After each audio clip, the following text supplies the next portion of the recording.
Mga kapuso, wala na pong nakataas na tropical cyclone warning signal dyan sa Mindanao, pero nakataas na ngayon ang signal number 1 dyan sa may probinsya ng Sorsogon kasama ang Masbate at Ticao Island. Signal number 1 din dyan sa may Northern Samar, Eastern Samar, Biliran at Leyte sa Visayas yan. Yung mga nabanggit na probinsya patuloy na makakaranas sa mga ulan at bugso ng hangin.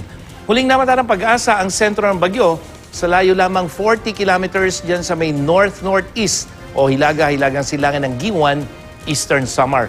At taglay pa rin ito, ang lakas ng hangin aabot sa 45 kilometers per hour malapit sa gitna at bugso na hanggang 60 kilometers per hour.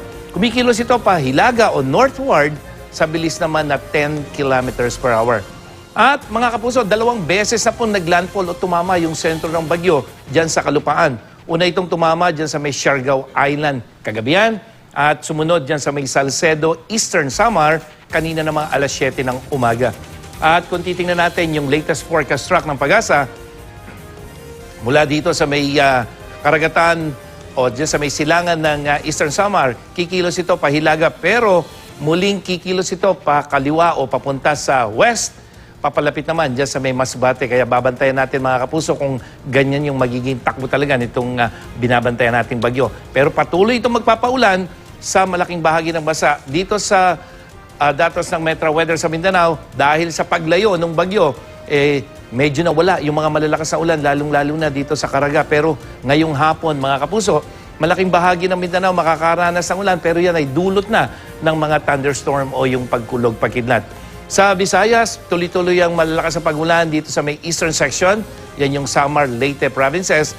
Pero yung central at western part, pagdating ng hapon hanggang gabi, bahagyang mababawasan yung mga pag-ulan. At sa Luzon, maulan dito sa may Bicol region. Pero mga kapuso, yung mga malalakas na pag-ulan, dito lamang nakatuon sa may Sorsogon, dyan sa may Albay, at posibleng dyan sa may Masbate. Pero dito sa northern at central Luzon, hanggang katamtamang ulan ang maranasan pero hindi po dulot nitong tropical depression naman kung hindi itong hanging amihan. At maging IM ready po sa posibleng baha at pag-uho ng lupa ang mga taga Eastern Visayas at dyan sa may Bicol region. At sa Metro Manila, hindi tayo apektado ng bagyo pero at dahil sa hindi tayo apektado ng bagyo, halos walang ulan mga kapuso dito sa malaking bahagi ng Metro Manila ngayong araw na ito.